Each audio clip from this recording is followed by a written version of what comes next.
Welcome to the Gym Secrets Podcast with myself, Cale Owen, Mike Ferreira, and Ed Turney. This podcast has one simple goal: make gym owners wildly successful. We have each owned or currently own profitable gyms. And over the past 5 years, we have helped over 5,000 gyms become massively profitable through the secrets we will share on this podcast. And if you listen in closely, we guarantee that you will be able to build a wildly profitable gym. Enjoy. And as always, if you find value in this, do us a massive favor and just share this with other gym owners that you know.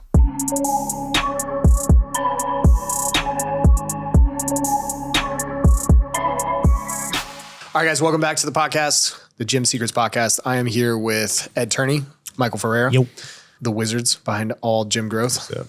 You know it. So today we got a special episode.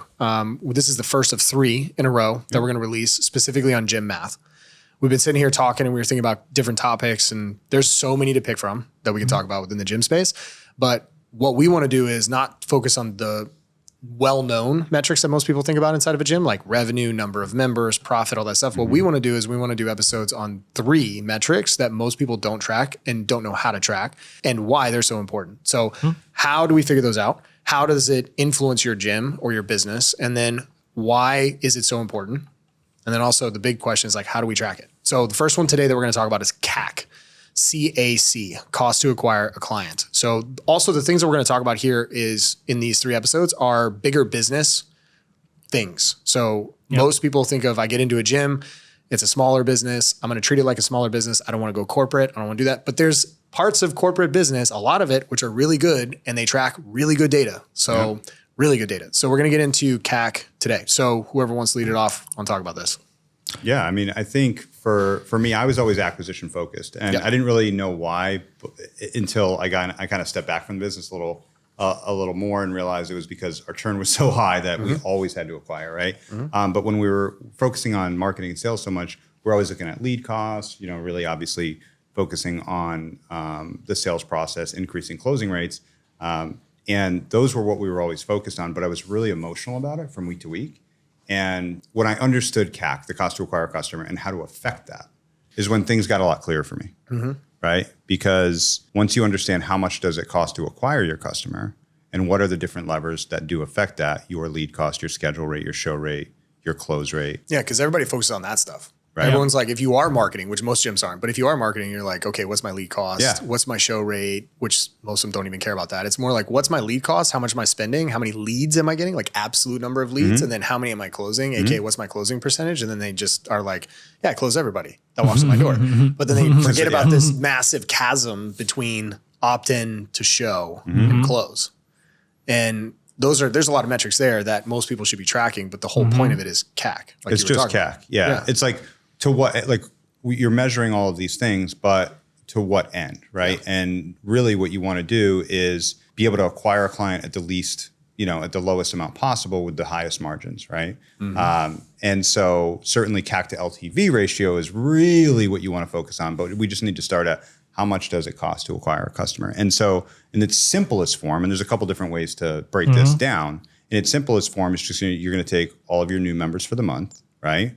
And you're going to take your ad spend. How much did you spend on paid advertising, right? And you're going to divide that by all of your new members for the month, right? So if you have $3,000 in ad spend, you have 10 new members for the month, then you have a $300 CAC. There's a couple other ways you can go deeper. You can, of course, account for your commissions paid out to the sales team and things of that nature. But once you have that number, make sure that you stick with the exact same formula every time, right? And then from there, you can look at the different levers within that to try and affect it. Right? Yeah, there's like marketing CAC and then there's overall CAC. Yeah. Because you got your like ad spend and people are like your ROAS, what's my return on ad spend? But they're talking about cash collected versus how much they spent. Rather than because it's a totally different metric. Now it's like, how much does it actually cost you to acquire a client? And some people track it where it's just my marketing spend, aka my advertising dollars. That's what we always did, that's what I typically did as well. But if you want true CAC, right, you can also include all the other marketing expenses, including your CRM, your agency fees, your commission, your salaries. If you have a salary for just a salesperson, if they're just associated with acquisition, like your lead nurture costs, like if you have someone doing lead nurture, like you can include all of those if you wanted to. That would technically be how you track full CAC. I know for us, we typically just look at marketing costs because it's simpler because everybody differs across the board. But it's a really good like metric to have so that you understand it. But the question is like, why is it important? Well, it takes the emotions out of it. So like when you have a bad, so I was just saying about my stats from the new gym we just got, like close rate, 40%, not great. Like not great. However, our CAC is sub $100. Crazy. Because the lead nurture is like on point and the lead cost is great. But a lot of times lead cost goes up, we get emotional, but we don't look at the CAC number. So it's like the lead cost could literally be anything as long as the CAC is low enough so that you're profitable in the front end. So if it costs you $300 to acquire, but you collected $600, you're good. So it doesn't matter that the lead cost is $20, $30, $40. It doesn't matter. Like if you actually know that math, you can be like, oh, this feels a certain way, but the math shows that doesn't matter. It's also really important to the cash collected at sale and or LTV, which is why you mentioned the LTV earlier, because the lifetime value of a client, if I can acquire someone for $100 and my lifetime value is $600, okay, that's not bad. I can keep scaling really, really far with that. Now, I don't believe that a gym is the normal industry standard of 3-to-1, which is SaaS. I don't think that, because SaaS has higher gross margins. It's a little bit different and they typically have a longer stick in SaaS. I actually think inside of a gym, it needs to be closer to 5 to 6-to-1 in order to be able to scale consistently because the cash flow issues within gyms. You're saying LTV to CAC 5-to-1 or more. Yeah. So I think it needs to be 5-to-1. Yeah, minimum. I agree with that. Because like, if you think about it for our gyms, right? Our gym's average CAC is what, 124? Yeah. 127? Yeah, it fluctuates so like 125 to 150, right? Any given month. They're 4-to-1 on the front end, right? And so like our gyms are $2,500 LTV minimum because of their churn numbers and what they charge. Yeah. But the bigger thing too is in relation to it is you can't just be like, oh, cool, my CAC is $100. But if you only collect $49 or you collect $30 up front and then they churn out within 6 months, good luck, because you still have to service them. You have all your other expenses that go along with that person. So your margins will just continue to decrease and deteriorate and you won't have the cash flow. That's where the gym owners are like, I don't have enough money to spend on marketing. Well, it's because you don't charge enough and you don't have a good enough offer to offset how much it costs to acquire a client, right? Like we've all done some sort of higher ticket or medium ticket. I'm more than willing to spend $300 to acquire a client if I'm selling a $1,200, $1,500, $2,000 package. Yeah. Totally cool with that. Yeah. So we all have the experience of we own the gyms and then now we work for a big portfolio, right? And so we see through the lens that they see through. And I've been telling so many of our clients, I'm like, if your business was like an investable asset, if I was private equity, I would look at just this and I would buy it because you are 3-to-1, 4-to-1, 5-to-1 on the front end, not including the LTV. I go, this is an investable thing. And then I make the joke, I'm like, if you kept 0 clients, you have a profitable business.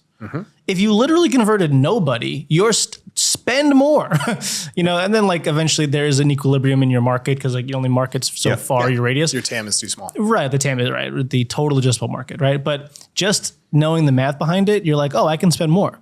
And every single gym owner that spends 2 times the average or 3 times the average makes more money. Yeah, just to put this in perspective, the fastest growing gyms in Gym Launch were all spending $8,000 to $12,000 per month on advertising. They were all minimum with that spend, minimum. The worst gyms, because they were just selling straight into membership, were all still 2-to-1 day one on their acquisition every month. So they were spending $8,000, making $16,000, spending $12,000, making $24,000. But most of the time they were typically 3 to 5-to-1 day one when they were doing it. And then you tack on LTV after that. And now all of a sudden they're 10-to-1, 20-to-1, 30-to-1 on their LTV or on the CAC of that person to acquire them. Right. So if you have that, spend it, which is like super important. And you do have it because you're making the money in the front end. Like that's that whole, it's like you have the money. If you're profitable, you have the money. It's like just emotional. Yeah. And it just makes it so much clearer on how much you should be charging. And I think that's a huge void, just kind of an unanswered question for a lot of gym owners, right?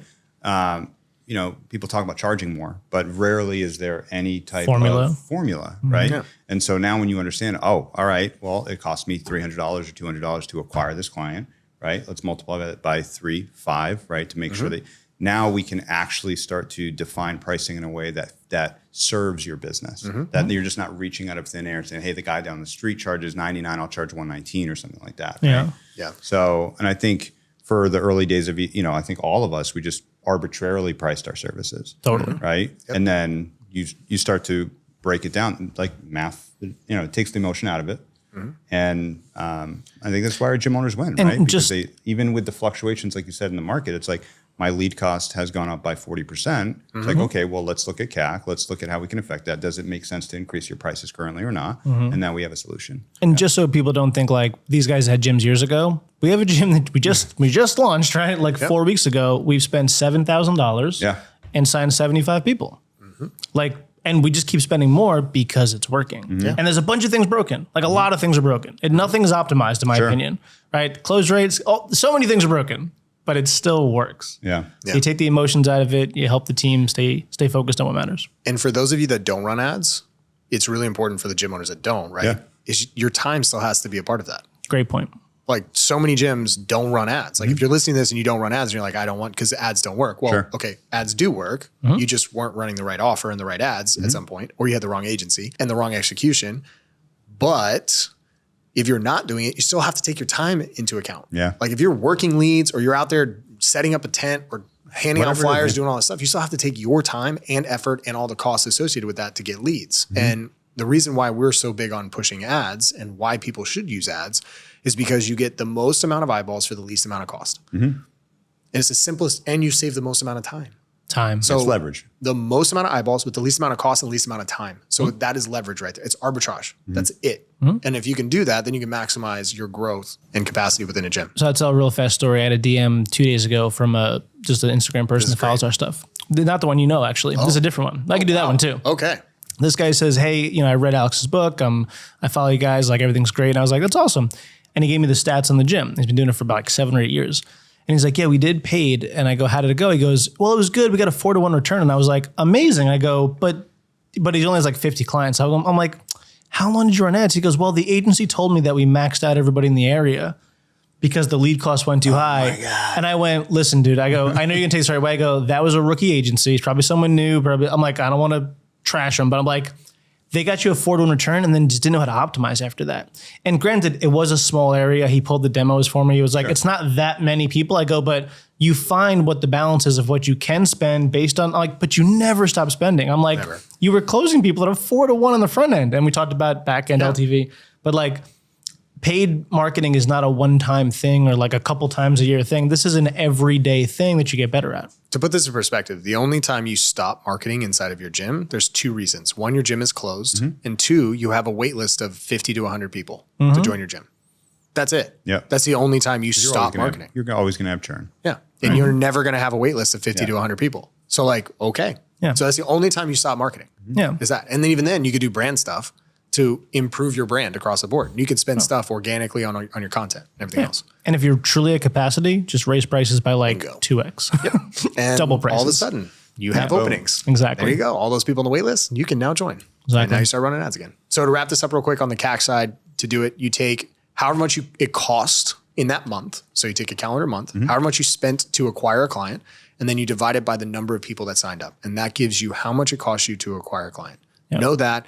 And you'll be able to quickly become more well-versed inside of your business, truly understand what levers you should pull in order to improve your acquisition and become a better business owner across the board. Next episode, we're going to talk about cohort data and why it's so important for you to understand and why it's very different from typical churn. Something that small businesses never look at, but big businesses do, and that's why they're big. And that is how they scale. So see ya. Awesome.